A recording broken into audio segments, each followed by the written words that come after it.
Video ਦੇਖ ਰਹੇ ਸਾਰੇ ਵਿਦਿਆਰਥੀਆਂ ਨੂੰ ਸਤਿ ਸ਼੍ਰੀ ਅਕਾਲ। ਅੱਜ ਅਸੀਂ ਤੁਹਾਡੇ ਦੂਸਰੇ ਅਧਿਆਏ ਦੀ ਸ਼ੁਰੂਆਤ ਕਰਾਂਗੇ। ਪਾਠ ਨੰਬਰ 2 ਦੇ ਵਿੱਚ ਅਸੀਂ ਇੰਟਰਨੈਟ ਬਾਰੇ ਜਾਣਕਾਰੀ ਲਵਾਂਗੇ। ਇੰਟਰਨੈਟ ਕੀ ਹੈ, ਇੰਟਰਨੈਟ ਦਾ ਕੀ ਇਤਿਹਾਸ ਹੈ, ਇਹ ਕਿਉਂ ਜ਼ਰੂਰਤਮੰਦ ਹੈ, ਇਸ ਦੇ ਲਈ ਸਾਨੂੰ ਕੀ ਹਾਰਡਵੇਅਰ ਸੌਫਟਵੇਅਰ ਦੀ ਜ਼ਰੂਰਤ ਪੈਂਦੀ ਹੈ ਅਤੇ ਹੋਰ ਜਾਣ ਪਛਾਣ। ਅੱਜ ਦੇ ਯੁੱਗ ਵਿੱਚ ਇੰਟਰਨੈਟ ਦੀ ਵਰਤੋਂ ਬਹੁਤ ਵੱਧ ਗਈ ਹੈ। ਤੁਸੀਂ ਅੱਜ ਕੱਲ੍ਹ ਸਮਾਰਟ ਕੰਪਿਊਟਰਸ ਜਾਂ ਸਮਾਰਟਫੋਨਸ ਤੁਹਾਡੇ ਸਾਰਿਆਂ ਕੋਲੇ ਹਨ। ਤੁਸੀਂ ਸਾਰੇ ਇੱਕ ਦੂਜੇ ਨਾਲ ਕਨੈਕਟ ਹੁੰਦੇ ਹੋ ਥਰੂ ਇੰਟਰਨੈਟ। ਤੁਸੀਂ ਦੁਨੀਆ ਦੀ ਕੋਈ ਵੀ ਜਾਣਕਾਰੀ ਤੁਸੀਂ ਤੁਹਾਡੇ ਪਾਕਟ ਦੇ ਵਿੱਚ, ਤੁਹਾਡੇ ਹੱਥਾਂ ਦੇ ਵਿੱਚ ਹੈ। ਇਹ ਸਾਰਾ ਕੁਝ ਸੰਭਵ ਹੈ ਕਿਉਂਕਿ ਇੰਟਰਨੈਟ ਦੇ ਦੁਆਰਾ ਅਸੀਂ ਸਾਰਾ ਕੁਝ ਐਕਸੈਸ ਕਰ ਸਕਦੇ ਹਾਂ, ਦੇਖ ਸਕਦੇ ਹਾਂ। ਇੰਟਰਨੈਟ ਦੇ ਜ਼ਰੀਏ ਅਸੀਂ ਲਗਭਗ ਹਰੇਕ ਵਿਸ਼ੇ ਦੀ ਜਾਣਕਾਰੀ ਹਾਸਲ ਕਰ ਸਕਦੇ ਹਾਂ। ਇਸ ਪਾਠ ਵਿੱਚ ਅਸੀਂ ਇਹ ਜਾਣਾਂਗੇ ਕਿ ਇੰਟਰਨੈਟ ਕੀ ਹੈ ਅਤੇ ਇਹ ਕਿਵੇਂ ਹੋਂਦ ਵਿੱਚ ਆਇਆ।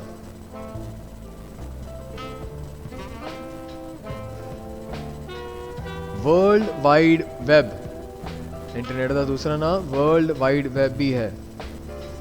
ਪੂਰੇ ਦੁਨੀਆ ਵਿੱਚ ਫੈਲਿਆ ਹੋਇਆ ਇੱਕ ਜਾਲਾ ਜੋ ਕਿ ਕੰਪਿਊਟਰ ਦੀ ਕਨੈਕਟੀਵਿਟੀ ਹੈ। ਇੰਟਰਨੈਟ ਕੀ ਹੈ?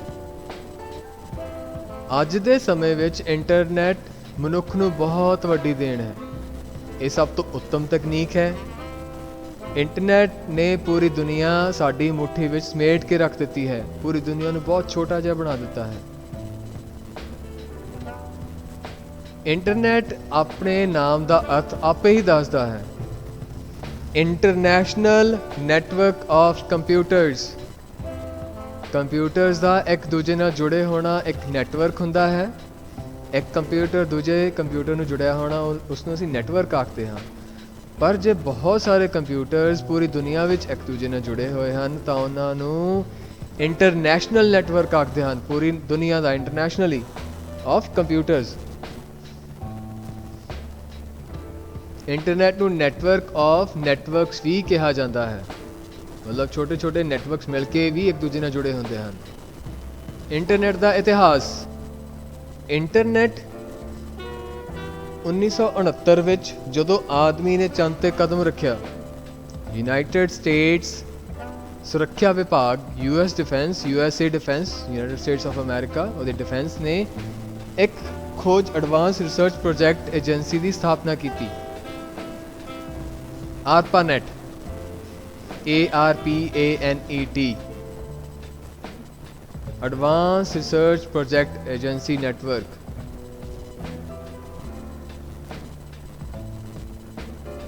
ਬਾਅਦ ਵਿੱਚ ਇਹਨਾਂ ਵਿੱਚ ਹੋਰ ਯੂਨੀਵਰਸਿਟੀਆਂ, ਕਈ ਵੱਡੀਆਂ ਯੂਨੀਵਰਸਿਟੀਆਂ ਵੀ ਐਡ ਕਰ ਦਿੱਤੀਆਂ ਗਈਆਂ। ਇਸੇ ਤਰ੍ਹਾਂ ਕੰਪਿਊਟਰ ਨੈਟਵਰਕਿੰਗ ਦੀ ਸ਼ੁਰੂਆਤ ਹੋਈ। ਦਿਨੋ ਦਿਨ ਇਸ ਦਾ ਦਾਇਰਾ ਵੱਧਦਾ ਗਿਆ ਤੇ ਇਸ ਨੇ ਇੰਟਰਨੈਟ ਨੂੰ ਜਨਮ ਦਿੱਤਾ, ਜਿਸ ਨੂੰ ਅਸੀਂ ਅੱਜ ਕੱਲ੍ਹ ਵਰਤ ਰਹੇ ਹਾਂ। ਪਿਛਲੇ ਸਮੇਂ ਵਿੱਚ ਇੰਟਰਨੈਟ ਸਿਰਫ ਵਿਗਿਆਨੀਆਂ, ਸਿਰਫ ਇੰਜੀਨੀਅਰ ਲੋਕ ਜਾਂ ਜਿਹੜੇ ਬਹੁਤ ਵੱਡੇ ਸਾਇੰਸਦਾਨ, ਖੋਜਦਾਨ ਰਹੇ ਨੇ ਉਹ ਵਰਤਦੇ ਰਹੇ ਨੇ, ਜਾਂ ਸਿਰਫ ਕੰਪਿਊਟਰ ਐਕਸਪਰਟਸ ਜਿਹੜੇ ਕੰਪਿਊਟਰ ਦੇ ਵਿੱਚ ਮਾਹਿਰ ਨੇ। ਹੌਲੀ ਹੌਲੀ ਇਹ ਸਾਰੀਆਂ ਪ੍ਰਾਈਵੇਟ ਕੰਪਨੀਆਂ ਤੇ ਆਮ ਲੋਕਾਂ ਦੁਆਰਾ ਵੀ ਵਰਤਿਆ ਜਾਣ ਲੱਗਿਆ।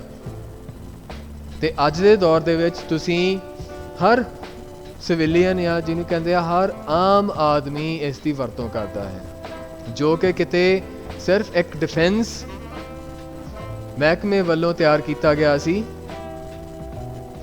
ਭਾਰਤ ਵਿੱਚ ਇੰਟਰਨੈਟ ਸੇਵਾਵਾਂ 15 ਅਗਸਤ 1995 ਵਿੱਚ BSNL ਮਤਲਬ BSNL ਨੇ ਸਟਾਰਟ ਕੀਤੀ ਸੀ, ਜੋ ਸਰਕਾਰੀ ਕੰਪਨੀ ਹੈ। ਅੱਜ ਕੱਲ੍ਹ ਪ੍ਰਾਈਵੇਟ ਕੰਪਨੀਆਂ ਜਿਵੇਂ ਏਅਰਟੈਲ, ਆਈਡੀਆ, ਰਿਲਾਇੰਸ, ਇਹ ਵੀ ਸਾਰੀਆਂ ਇੰਟਰਨੈਟ ਪ੍ਰੋਵਾਈਡ ਕਰਦੀਆਂ ਹਨ। ਇੰਟਰਨੈਟ ਲਈ ਕੀ ਜ਼ਰੂਰਤਾਂ ਹਨ? ਇੰਟਰਨੈਟ ਚਲਾਉਣ ਲਈ ਸਾਨੂੰ ਕੀ ਚਾਹੀਦਾ ਹੈ? ਹਾਰਡਵੇਅਰ, ਸਭ ਤੋਂ ਪਹਿਲਾਂ ਤਾਂ ਉਹ ਹਾਰਡਵੇਅਰ ਆਪਣੇ ਕੋਲੇ ਜਿਹੜੀ ਮਸ਼ੀਨਰੀ ਹੈ ਉਸ ਦੇ ਵਿੱਚ ਇਹ ਪ੍ਰੋਸੈਸਰ ਹੋਣਾ ਚਾਹੀਦਾ। ਪਰਸਨਲ ਕੰਪਿਊਟਰ ਦੇ ਵਿੱਚ ਜੇ ਅਸੀਂ ਕੰਪਿਊਟਰ ਦੀ ਗੱਲ ਕਰੀਏ ਜਿਸ ਦੀ ਸਪੀਡ 800 ਮੈਗਾਹਰਟਜ਼ ਹੈ ਜਾਂ ਉਸ ਤੋਂ ਜ਼ਿਆਦਾ ਹੋਵੇ, ਘੱਟੋ ਘੱਟ ਉਹਦੀ ਸਪੀਡ ਕਿੰਨੀ ਹੋਣੀ ਚਾਹੀਦੀ ਆ 800 MHz। ਉਸ ਤੋਂ ਘੱਟ ਕੰਪਿਊਟਰ ਦੀ क्षमता ਇਸ ਤੇ ਨਹੀਂ ਚੱਲੇਗੀ। ਤੇ RAM, random access memory 128 MB not GB, 128 MB minimum ਹੋਣੀ ਚਾਹੀਦੀ ਆ। ਟੈਲੀਫੋਨ ਕਨੈਕਸ਼ਨ, ਹੁਣ ਟੈਲੀਫੋਨ ਕਨੈਕਸ਼ਨ ਦੇ ਨਾਲ ਇੰਟਰਨੈਟ ਦਾ ਸੰਬੰਧ ਕੀ ਹੈ?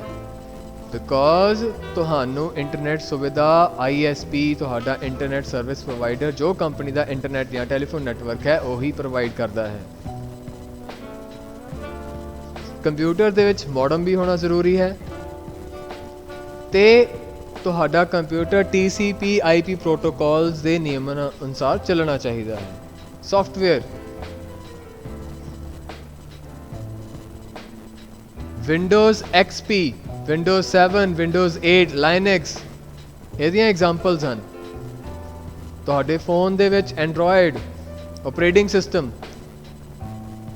ਤੇ ਇਹਨਾਂ ਦੇ ਵਿੱਚ ਵੈਬ ਬਰਾਊਜ਼ਰ ਵੀ ਹੋਣਾ ਜ਼ਰੂਰੀ ਹੈ, ਜਿਵੇਂ ਕਿ Google Chrome, Avast browser, then you got Firefox ਵਗੈਰਾ ਵਗੈਰਾ।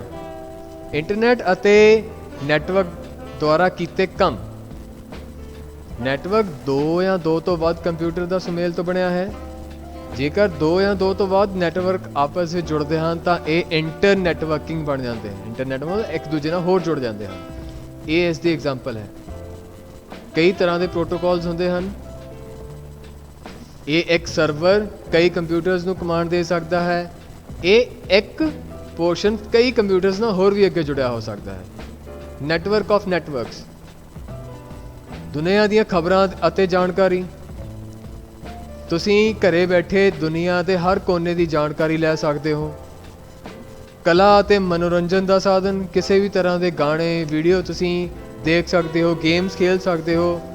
ਆਨਲਾਈਨ ਖਰੀਦਦਾਰੀ ਸ਼ਾਪਿੰਗ, ਤੁਸੀਂ ਆਨਲਾਈਨ ਘਰੇ ਬੈਠ ਕੇ ਸਮਾਨ ਖਰੀਦ ਸਕਦੇ ਹੋ, ਤੁਹਾਡੇ ਕੋਲੇ ਸਮਾਨ ਘਰੇ ਪਹੁੰਚ ਜਾਵੇਗਾ। ਚਿੱਠੀਆਂ ਭੇਜਣਾ, ਪਹਿਲਾਂ ਦੀ ਤਰ੍ਹਾਂ ਨਹੀਂ ਵੀ ਤੁਸੀਂ ਕਾਗਜ਼ 'ਤੇ ਲਿਖ ਕੇ ਚਿੱਠੀ ਭੇਜਦੇ ਸੀ ਅਤੇ ਉਸ ਨੂੰ ਮਹੀਨੇ ਦਰ ਲੱਗ ਜਾਂਦੇ ਸੀ ਪਹੁੰਚਦੇ ਜਾਂ ਹਫ਼ਤਾ ਜਾਂ 1.5 ਹਫ਼ਤਾ ਜੇ ਹੁਣ ਵੀ ਲੱਗ ਜਾਂਦਾ। ਪਰ ਆਨਲਾਈਨ ਚਿੱਠੀਆਂ ਭੇਜਣਾ, ਈਮੇਲ ਵਿਦਿਨ ਮਿੰਟਸ ਦੇ ਵਿੱਚ ਪਹੁੰਚ ਜਾਂਦੀ ਆ, ਵਿਦਿਨ ਸੈਕਿੰਡਸ। ਸਿਹਤ ਅਤੇ ਤੰਦਰੁਸਤੀ, ਇੰਟਰਨੈਟ ਇੱਕ ਅਜਿਹਾ ਸਾਧਨ ਹੈ ਜਿਸ ਤੋਂ ਅਸੀਂ ਸਿਹਤ ਅਤੇ ਤੰਦਰੁਸਤੀ ਲਈ ਜਾਣਕਾਰੀ ਲੈ ਸਕਦੇ ਹਾਂ। ਕਿਸੇ ਵੀ ਤਰ੍ਹਾਂ ਦੀ ਇਨਫੋਰਮੇਸ਼ਨ, ਇਕੱਲੀ ਸਿਹਤ ਦੇ ਲਈ ਨਹੀਂ, ਕਿਸੇ ਵੀ ਤਰ੍ਹਾਂ ਦੀ ਇਨਫੋਰਮੇਸ਼ਨ ਤੁਸੀਂ ਲੈ ਸਕਦੇ ਹੋ। ਸੈਰ ਸਪਾਟਾ, ਦੁਨੀਆ ਵਿੱਚ ਕਿੱਥੇ ਘੁੰਮਣ ਜਾਣਾ ਹੈ, ਕਿਹੜੀ ਦੇਖਣ ਵਾਲੀ ਜਗ੍ਹਾ ਹੈ। ਚੈਟਿੰਗ, ਕਿਸੇ ਵੀ ਨਾਲ ਗੱਲ ਕਰਨੀ, ਕਿਸੇ ਹੋਰ ਪਰਸਨ ਨਾਲ ਦੁਨੀਆ ਦੇ ਦੂਜੇ ਪਾਸੇ ਗੱਲ ਕਰਨੀ। ਬੈਂਕਿੰਗ ਸੇਵਾਵਾਂ, ਤੁਸੀਂ ਆਪਦੇ ਬੈਂਕ ਦੇ ਸਾਰੇ ਐਪਸ, ਤੁਸੀਂ ਕੈਸ਼ ਟ੍ਰਾਂਸਫਰ ਕਰਨਾ ਹੈ, ਸਾਰਾ ਤੁਸੀਂ ਆਨਲਾਈਨ ਕਰ ਸਕਦੇ ਹੋ। ਵੀਡੀਓ ਕਾਨਫਰੰਸਿੰਗ, ਵੀਡੀਓ ਚੈਟ ਕਰਨਾ, ਇਹ ਸਾਰੇ ਇੰਟਰਨੈਟ ਦੀਆਂ ਸੁਵਿਧਾਵਾਂ ਹਨ।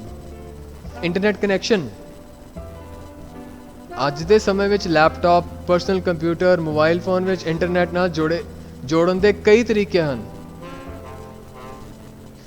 ਅੱਜ ਕੱਲ੍ਹ ਤਾਂ ਤੁਸੀਂ ਨੈਟਵਰਕ ਜਿਹੜਾ ਵੀ ਯੂਜ਼ ਕਰਦੇ ਹੋ ਉਹ ਤੁਹਾਨੂੰ ਇੰਟਰਨੈਟ ਸੇਵਾ ਪ੍ਰਦਾਨ ਕਰਦਾ ਹੈ। ਜਦੋਂ ਇਹ ਫੈਸਲਾ ਹੋਵੇ ਕਿ ਕਿਹੜਾ ਇੰਟਰਨੈਟ ਕਨੈਕਸ਼ਨ ਸਾਡੇ ਲਈ ਠੀਕ ਹੈ ਤਾਂ ਇਹ ਜਾਣਨਾ ਜ਼ਰੂਰੀ ਹੈ ਕਿ ਕਨੈਕਸ਼ਨ ਵਿੱਚ ਇੱਕ ਦੂਜੇ ਤੋਂ ਕੀ ਅੰਤਰ ਹੈ, ਕੀ ਫਰਕ ਹੈ ਇੱਕ ਨੈਟਵਰਕ ਤੇ ਦੂਜੇ ਨੈਟਵਰਕ ਦਾ, ਕਿਹੜੀ ਸੁਵਿਧਾ ਤੁਹਾਡੇ ਲਈ ਬੈਟਰ ਹੈ।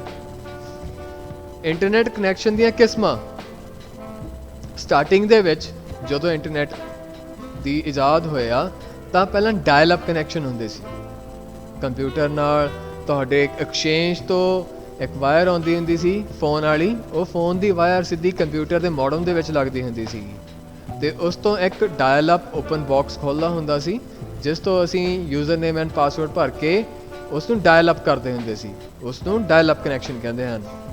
ਬ੍ਰੌਡਬੈਂਡ, ਡੈਡੀਕੇਟਡ ਲਾਈਨ ਪੈਂਦੀ ਹੈ ਤੁਹਾਨੂੰ ਕੰਪਿਊਟਰ ਦੇ ਲਈ, ਇਹ ਵੀ ਸਿੱਧੀ ਤੁਹਾਡੇ PC ਦੇ ਨਾਲ ਅਟੈਚ ਹੁੰਦੀ ਹੈ। ਵਾਇਰਲੈਸ, ਵਾਈਫਾਈ, ये भी कई तरीके का हो सकता है। वाईफाई तुहानू सीधा तुहाडा नैटवर्क प्रोवाइडर तुहाडे फोन ते भी दे सकता है, या तुहानू डेडिकेटेड लाइन घर तक पहुँचा के तुहाडे घरे वाईफाई वायरलैस लगा सकता है। DSL digital subscriber line, special line, dedicated line. Then ISDN integrated service digital network. ਇਹਦੇ ਵਿੱਚ स्पैसिफिक ये भी एक डेडिकेटेड नैटवर्क ही ਹੁੰਦਾ है, बट ਇਹਨਾਂ ਦੀ quality, fibre quality and speed quality बहुत ज़्यादा ਵਧੀਆ ਹੁੰਦੀ है। ब्रॉडबैंड कनैक्शन कंप्यूटਰਾਂ ਨੂੰ ਟੈਲੀਫੋਨ ਜਾਂ ਟਰਾਂਸਮਿਸ਼ਨ ਨਾਲ ਜੋੜਦੇ ਹਨ। ਇਹ ਹਮੇਸ਼ਾ ਤੇਜ਼ ਰਫ਼ਤਾਰ ਹੁੰਦੇ ਹਨ। ਇਹ ਵੱਡੇ ਵੱਡੇ ਵਪਾਰ ਸੈਂਟਰਾਂ ਜਾਂ ਉੱਥੇ ਖਾਸ ਤੌਰ ਤੇ ਬ੍ਰੌਡਬੈਂਡ ਹੀ ਲੱਗੇ ਹੁੰਦੇ ਆ ਜਾਂ ਉਦੋਂ ਵਧੀਆ ਕਨੈਕਸ਼ਨ। ਮੋਡਮ ਦਾ ਪੂਰਾ ਨਾਮ ਮੋਡੂਲੇਟਰ ਡੀ-ਮੋਡੂਲੇਟਰ ਹੈ। मतलब सिग्नल ਨੂੰ ਪਹਿਲਾਂ ਰਿਸੀਵ ਕਰਨਾ ਐਂਡ ਦੈਨ ਉਹਨੂੰ ਤੋੜਨਾ।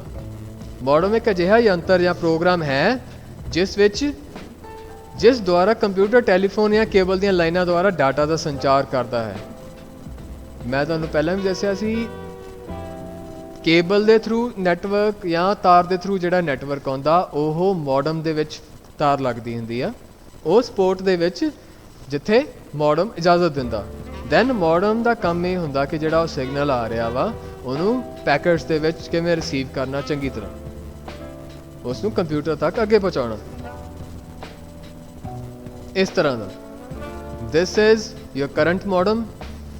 BSNL ਪ੍ਰੋਵਾਈਡ ਕਰਦਾ, ਜਿਹੜਾ ਇੱਥੋਂ ਵਾਇਰਸ ਆ ਕੇ ਪਿੱਛੇ ਲੱਗਦੀਆਂ ਨੇ। ਦੈਨ ਆਹ ਵਾਇਰਲੈਸ ਨੈਟਵਰਕ ਵੀ ਪ੍ਰੋਵਾਈਡ ਕਰਦਾ। ਮੋਡਮ ਦੀਆਂ ਕਿਸਮਾਂ ਐਕਸਟਰਨਲ ਮੋਡਮ ਤੇ ਇੰਟਰਨਲ ਮੋਡਮ। एक्सटर्नल जिमें के बाहर आ मॉडम एक्सटर्नल है। दैन इंटरनल मॉडम जो कंप्यूटर के अंदर एक कार्ड के वजों लगता है उसको इंटरनल मॉडम कहते हैं।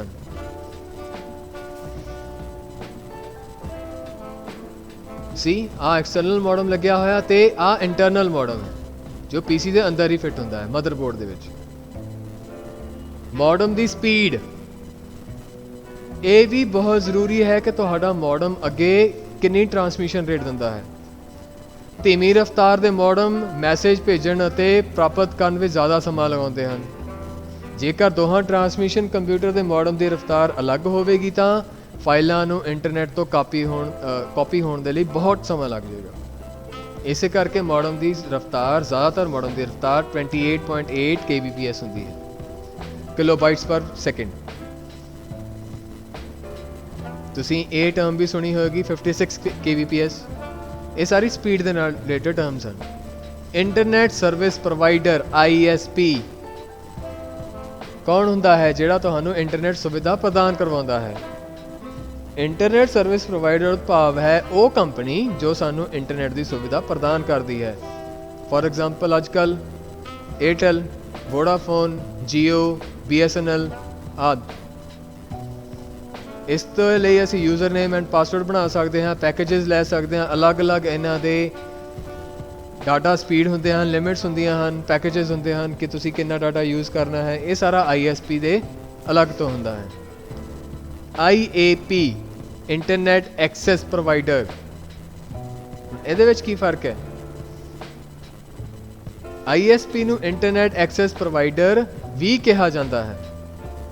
मतलब इंटरनेट एक्सेस किस तरह प्रोवाइड करवाता है। इंटरनेट के लाभ या सेवावां।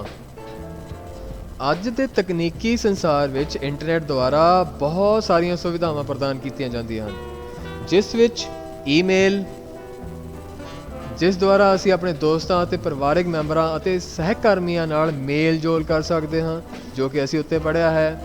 ਤੁਸੀਂ ਇਹਦੇ ਐਗਜ਼ਾਮਪਲਾਂ ਫੇਸਬੁੱਕ, ਸੋਸ਼ਲ ਮੀਡੀਆ ਐਪਸ ਜਾਂ ਹੋਰ ਯੂਜ਼ ਕਰਦੇ ਹੋ। ਇਹ ਸਾਰਾ ਇਸ ਦੀਆਂ ਸੇਵਾਵਾਂ ਹਨ। ਵਰਲਡ ਵਾਈਡ ਵੈਬ, ਜੋ ਕਿ ਜਿਸ ਨੂੰ ਇੰਟਰਨੈਟ ਨਾਲ ਜਾਣਿਆ ਜਾਂਦਾ ਹੈ। ਵਰਲਡ ਵਾਈਡ ਵੈਬ ਅਤੇ ਇੰਟਰਨੈਟ ਇਕੱਠੇ ਹੀ ਕੰਮ ਕਰਦੇ ਹਨ, ਪਰ ਇੱਕੋ ਜਿਹੇ ਨਹੀਂ ਹੁੰਦੇ। ਯਾਦ ਰੱਖਣਾ, ਇੰਟਰਨੈਟ ਤੇ ਵਰਲਡ ਵਾਈਡ ਵੈਬ ਕੰਮ ਸੇਮ ਤਰੀਕੇ ਨਾਲ ਕਰਦੇ ਆ, ਪਰ ਇਹ ਇੱਕੋ ਜਿਹੇ ਨਹੀਂ ਹੁੰਦੇ। ਵਰਲਡ ਵਾਈਡ ਵੈਬ ਇੱਕ ਬਹੁਤ ਵੱਡਾ ਕੰਪਿਊਟਰ ਨੈਟਵਰਕ ਹੈ ਜਿੱਥੇ ਅਸੀਂ ਇੰਟਰਨੈਟ ਐਕਸਪਲੋਰਰ ਜਿਹੇ ਬਰਾਊਜ਼ਰ, ਇੰਟਰਨੈਟ ਐਕਸਪਲੋਰਰ ਬਰਾਊਜ਼ਰ ਮਤਲਬ ਕਿਸੇ ਵੀ ਬਰਾਊਜ਼ਰ ਦੇ ਵਿੱਚ ਇੰਟਰਨੈਟ ਐਕਸਪਲੋਰਰ ਹੋ ਗਿਆ, ਕ੍ਰੋਮ ਹੋ ਗਿਆ, ਮੋਜ਼ਿਲਾ ਫਾਇਰਫੌਕਸ ਹੋ ਗਿਆ, ਉਸ ਵਿੱਚ ਸਰਫਿੰਗ ਕਰਦੇ ਹਾਂ, ਉਸ ਦੇ ਵਿੱਚ ਅਸੀਂ ਡਾਟਾ ਯੂਜ਼ ਕਰਦੇ ਹਾਂ, ਸ਼ਾਪਿੰਗ ਕਰਦੇ ਹਾਂ, ਸਰਚ ਕਰਦੇ ਹਾਂ, ਕੁਛ ਵੀ। ਇਸ ਵਿੱਚ ਸਾਰੀਆਂ ਪਬਲਿਕ ਵੈਬਸਾਈਟਾਂ ਅਤੇ ਕਲਾਇੰਟ ਉਪਕਰਨ ਜਿਵੇਂ ਕਿ ਕੰਪਿਊਟਰ ਅਤੇ ਮੋਬਾਈਲ ਫੋਨ ਸ਼ਾਮਿਲ ਹੁੰਦੇ ਹਨ, ਜੋ ਕਿ ਪੂਰੀ ਦੁਨੀਆ ਵਿੱਚ ਇੰਟਰਨੈਟ ਨਾਲ ਜੁੜੇ ਹੁੰਦੇ ਹਨ। ਵੈਬਸਾਈਟ ਨੂੰ ਇੱਕ ਛੋਟੇ, ਵਿਲੱਖਣ ਅਤੇ ਗਲੋਬਲ ਆਈਡੈਂਟੀਫਾਇਰ ਜਿਸ ਨੂੰ URL ਵੀ ਕਿਹਾ ਜਾਂਦਾ ਹੈ, ਵੈਰੀ ਯੂਨੀਕ। URL ਦੀ ਫੁੱਲ ਫਾਰਮ ਕੀ ਹੈ? ਯੂਨੀਫਾਰਮ ਰਿਸੋਰਸ ਲੋਕੇਟਰ, ਜੋ ਕਿ ਗਲੋਬਲ ਮਤਲਬ ਪੂਰੀ ਦੁਨੀਆ ਦੇ ਵਿੱਚ ਉਹਨੂੰ ਜੋੜਦਾ ਹੈ, ਕਿੱਥੇ ਉਹਦਾ ਐਡਰੈਸ ਹੈ ਉਸ ਦੇ ਨਾਲ ਜਾ ਕੇ ਉਸ ਨੂੰ ਕਨੈਕਟ ਕਰਦਾ ਹੈ। ਇਸ ਵਿੱਚ ਈਮੇਲ, ਮੇਲਿੰਗ, ਨਿਊਜ਼ ਗਰੁੱਪ ਆਦਿ ਸ਼ਾਮਿਲ ਹੁੰਦੇ ਹਨ। ਇਲੈਕਟ੍ਰੋਨਿਕ ਮੇਲ, ਈਮੇਲ, ਇਸ ਨੂੰ ਈਮੇਲ ਵੀ ਕਿਹਾ ਜਾਂਦਾ ਹੈ, ਸੰਦੇਸ਼ ਭੇਜਣ ਦੇ ਕੰਮ ਆਉਂਦੀ ਹੈ। ਉਦਾਹਰਨ ਦੇ ਤੌਰ ਤੇ US ਦਾ ਡਾਕ ਵਿਭਾਗ, ਅਮਰੀਕਾ ਦਾ ਡਾਕ ਵਿਭਾਗ 200 ਬਿਲੀਅਨ ਮਤਲਬ 200 ਕਰੋੜ ਦੇ ਲਗਭਗ ਚਿੱਠੀਆਂ ਰੋਜ਼ ਪ੍ਰਾਪਤ ਕਰਦਾ ਹੈ, ਪਰ ਇੰਟਰਨੈਟ ਦੇ ਉੱਤੇ ਹਰ ਰੋਜ਼ 247 ਕਰੋੜ ਤੋਂ ਵੀ ਜ਼ਿਆਦਾ ਈਮੇਲਸ ਆਉਂਦੀਆਂ ਹਨ। ਜਿਵੇਂ ਜਿਵੇਂ ਇੰਟਰਨੈਟ ਤੇਜ਼ੀ ਨਾਲ ਫੈਲ ਰਿਹਾ ਹੈ, ਲੋਕਾਂ ਕੋਲੇ ਪਹੁੰਚ ਪਾ ਰਿਹਾ ਹੈ, ਜਿੰਨੇ ਲੋਕਾਂ ਕੋਲੇ ਇੰਟਰਨੈਟ ਚੱਲੇਗਾ ਉਵੇਂ ਉਵੇਂ ਕਾਗਜ਼ੀ ਤੌਰ ਤੇ ਭੇਜਣ ਵਾਲਾ ਕੰਮ ਘਟ ਰਿਹਾ ਹੈ ਔਰ ਡਿਜੀਟਲ ਵੱਧ ਰਿਹਾ ਹੈ। ਈਮੇਲ ਦੇ ਲਾਭ: ਘੱਟ ਖਰਚਾ, ਤੁਹਾਨੂੰ ਨਾ ਸਟੈਂਪ ਦੀ ਜ਼ਰੂਰਤ ਹੈ, ਨਾ ਟਾਈਮ ਦੀ ਜ਼ਰੂਰਤ ਹੈ, ਤੁਸੀਂ ਸਿਰਫ ਈਮੇਲ ਟਾਈਪ ਕਰਨੀ ਹੈ ਤੇ ਸੈਂਡ ਕਰਨੀ ਹੈ। ਸਪੀਡ, ਤੇਜ਼ੀ ਨਾਲ ਪਹੁੰਚ ਜਾਂਦੀ ਹੈ। ਮੈਂ ਪਹਿਲਾਂ ਵੀ ਦੱਸ ਕੇ ਹਟਿਆ ਕਿ ਇਸ ਨੂੰ ਪਹੁੰਚਣ ਲਈ ਸਿਰਫ ਮਿੰਟਸ ਲੱਗਦੇ ਹਨ, ਸੈਕਿੰਡਸ ਵੀ ਲੱਗਦੇ ਹਨ ਜਾਂ ਸੈਕਿੰਡਸ ਤੋਂ ਡਿਪੈਂਡ ਕਰਦਾ, ਮਿੰਟਸ ਵੀ ਲੱਗਦੇ ਹਨ। ਕਨਵੀਨੀਅੰਸ, ਕੰਪਿਊਟਰ ਵਰਤਣ ਵਾਲੇ ਸੰਦੇਸ਼ ਨੂੰ ਆਪਣੇ ਕੰਪਿਊਟਰ ਤੇ ਟਾਈਪ ਕਰਦੇ ਹਨ ਤੇ ਸਿੱਧਾ ਉਸ ਸਾਹਮਣੇ ਵਾਲੇ ਦੇ ਕੰਪਿਊਟਰ ਤੇ ਪਹੁੰਚ ਜਾਂਦੀ ਹੈ। ਈ-ਕਾਮਰਸ, ਈ-ਕਾਮਰਸ ਕੀ ਹੈ? ਕਾਮਰਸ ਮਤਲਬ ਖਰੀਦ ਕਰਨੀ, ਖਰੀਦ ਫਰੋਖਤ, ਜਿਹਨੂੰ ਕਹਿੰਦੇ ਆ ਤੁਸੀਂ ਸਮਾਨ ਵੇਚਣਾ ਅਤੇ ਖਰੀਦਣਾ। ਸਮੇਂ ਅਤੇ ਦੂਰੀ ਦੀਆਂ ਸੇਵਾਵਾਂ ਤੋਂ ਹਟ ਕੇ ਵਪਾਰ ਕਰਨ ਦੀ ਯੋਗਤਾ ਹੀ ਈ-ਕਾਮਰਸ ਹੈ। ਵਪਾਰ ਇੰਟਰਨੈਟ ਦੀ ਸਭ ਤੋਂ ਮਹੱਤਵਪੂਰਨ ਸੁਵਿਧਾ ਬਣਾਉਂਦੀ ਹੈ, ਜਿਵੇਂ ਕਿ ਘਰੇ ਬੈਠੇ ਸ਼ਾਪਿੰਗ ਕਰਨਾ, ਬੈਂਕਿੰਗ ਡਿਟੇਲ ਸਾਰੀਆਂ ਕਰਨੀਆਂ, ਇਹ ਸਾਰੇ ਈ-ਕਾਮਰਸ ਆਉਂਦੇ ਹਨ। ਸੋਸ਼ਲ ਨੈਟਵਰਕਿੰਗ ਸਾਈਟਸ, ਹੁਣ ਸੋਸ਼ਲ ਨੈਟਵਰਕਿੰਗ ਸਾਈਟਸ ਮਤਲਬ ਤੁਸੀਂ ਆਪਸ ਦੇ ਵਿੱਚ ਕਿਸ ਤਰ੍ਹਾਂ ਜੁੜਦੇ ਹੋ, ਜਿਵੇਂ ਕਿ ਫੇਸਬੁੱਕ, ਵਟਸਐਪ ਵਗੈਰਾ, ਇਹਨਾਂ ਨੂੰ ਸੋਸ਼ਲ ਨੈਟਵਰਕਿੰਗ ਸਾਈਟਸ ਕਹਿੰਦੇ ਹਨ। ਇਹ ਪੂਰੀ ਦੀ ਪੂਰੀ ਕਮਿਊਨਿਟੀ ਨੂੰ ਜੋੜਦੇ ਹਨ, ਕਈ ਤਰ੍ਹਾਂ ਦੀਆਂ ਹਨ, Flickr, bytes, Twitter and Facebook. Twitter, Orkut ਇੱਕ ਟਾਈਮ ਤੇ ਸੋਸ਼ਲ ਨੈਟਵਰਕਿੰਗ ਸਾਈਟ ਸੀ ਜੋ ਕਿ ਹੁਣ ਆਬਸੋਲੀਟ ਹੋ ਚੁੱਕੀ ਹੈ, ਬੰਦ ਹੋ ਚੁੱਕੀ ਹੈ।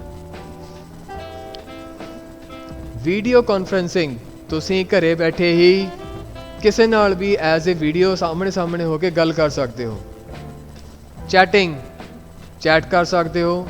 ਸੇਮ ਉਸੇ ਤਰ੍ਹਾਂ ਵੈਬਸਾਈਟ ਸਰਚਿੰਗ, ਕਿਸੇ ਵੀ ਟੌਪਿਕ ਦੇ ਉੱਤੇ ਤੁਸੀਂ ਸਰਚ ਕਰ ਸਕਦੇ ਹੋ। ਮੈਥਡਸ ਆਫ ਸਰਚਿੰਗ, ਕਿਸ ਤਰੀਕੇ ਨਾਲ ਸਰਚ ਕਰ ਸਕਦੇ ਹੋ। ਸਹੀ ਤਰੀਕੇ ਨਾਲ ਸਰਚ ਕਰਨ ਲਈ ਹੇਠ ਲਿਖੇ ਕੁਝ ਚਿੰਨ੍ਹਾਂ ਦਾ ਧਿਆਨ ਰੱਖਣਾ ਚਾਹੀਦਾ ਹੈ। ਤੁਸੀਂ ਕਦੇ ਨੋਟ ਕੀਤਾ ਹੋਵੇਗਾ, ਤੁਸੀਂ ਗੂਗਲ ਤੇ ਜਾ ਕੇ ਸਰਚ ਕੀਤਾ ਕੁਛ ਵੀ, ਤੁਹਾਡਾ ਸਰਚ ਦੀ ਜਿਹੜੀ ਤੁਹਾਡੀ ਰਿਕੁਆਇਰਮੈਂਟ ਆ, ਕਈ ਵਾਰ ਕੀ ਹੁੰਦਾ ਉਹ ਸਰਚ ਦੇ ਰਿਲੇਟਡ ਕਈ ਸਾਰੇ ਟੌਪਿਕ ਖੁੱਲ੍ਹ ਜਾਂਦੇ ਆ। ਤਾਂ ਉਹਨੂੰ ਇੰਪਰੂਵ ਕਰਨ ਦੇ ਲਈ ਤੁਸੀਂ ਆਪ ਦੇ ਸਪੈਸੀਫਿਕ ਰਿਸਰਚ ਦੇ ਨਾਲ ਇੱਕ ਪਲੱਸ ਸਾਈਨ ਲਗਾ ਕੇ ਕੁਛ ਹੋਰ ਕੀਵਰਡ ਵੀ ਐਡ ਕਰ ਸਕਦੇ ਹੋ ਕਿ ਇਸ ਪੇਜ ਦੇ ਵਿੱਚ ਆਹ ਦੋਨੇ ਚੀਜ਼ਾਂ ਹੋਣੀਆਂ ਚਾਹੀਦੀਆਂ ਹਨ, ਜਾਂ ਮਾਈਨਸ ਜਾਂ ਸਿੰਗਲ ਕੋਟੇਸ਼ਨ। ਇਸ ਦੇ ਨਾਲ ਸਰਚ ਕਰਨ ਦੇ ਕ੍ਰਾਈਟੀਰੀਆ ਚੇਂਜ ਹੋ ਜਾਂਦਾ ਹੈ। ਤੁਸੀਂ ਗੂਗਲ ਦੇ ਵਿੱਚ ਐਜ਼ ਇਮੇਜ ਸਰਚ ਕਰ ਸਕਦੇ ਹੋ, ਨਿਊਜ਼ ਸਰਚ ਕਰ ਸਕਦੇ ਹੋ, ਕੁਛ ਵੀ। ਸੌਫਟਵੇਅਰ ਟੂਲਸ, ਹੁਣ ਕਿਸ ਤਰ੍ਹਾਂ ਦੇ ਸੌਫਟਵੇਅਰ ਟੂਲ ਸਾਨੂੰ ਚਾਹੀਦੇ ਹਨ ਇੰਟਰਨੈਟ ਚਲਾਉਣ ਲਈ? ਈਮੇਲ ਪ੍ਰੋਗਰਾਮ, ਬਰਾਊਜ਼ਰ ਚਾਹੀਦਾ ਹੈ, ਨਿਊਜ਼ ਰੀਡਰ ਚਾਹੀਦਾ ਹੈ ਤੇ FTP ਸੌਫਟਵੇਅਰ ਜਿਹੜਾ ਕਿ ਤੁਹਾਡੇ ਇਸ ਟ੍ਰਾਂਸਫਰ ਪ੍ਰੋਟੋਕਾਲ ਨੂੰ ਕਨਵਰਟ ਕਰ ਸਕੇ। ਇੰਟਰਨੈਟ ਸਕਿੱਲਸ, ਨਾ ਇਸ ਤੋਂ ਕੀ ਭਾਵ ਹੈ? ਸਕਿੱਲ ਹੁੰਦੀਆਂ ਤੁਹਾਡੀਆਂ ਸਪੈਸ਼ਲ ਖੂਬੀਆਂ। ਕਈ ਲੋਕ ਇੰਟਰਨੈਟ ਫੋਨ ਲੈ ਕੇ ਉਸ ਨੂੰ ਯੂਜ਼ ਕਰਨਾ ਨਹੀਂ ਜਾਣਦੇ। ਭਾਵੇਂ ਇੰਟਰਨੈਟ ਦੇ ਟੂਲ ਕਾਫੀ ਸੁਧਰ ਚੁੱਕੇ ਹਨ, ਪਰ ਫਿਰ ਵੀ ਯੂਜ਼ਰ ਕੋਲ ਇੰਟਰਨੈਟ ਵਰਤਣ ਦਾ ਹੁਨਰ ਨਹੀਂ ਹੁੰਦਾ। ਯੂਜ਼ਰ ਨੂੰ ਪ੍ਰੋਗਰਾਮ ਚਲਾਉਣ ਤੇ ਬੰਦ ਕਰਨੇ ਨਹੀਂ ਆਉਂਦੇ।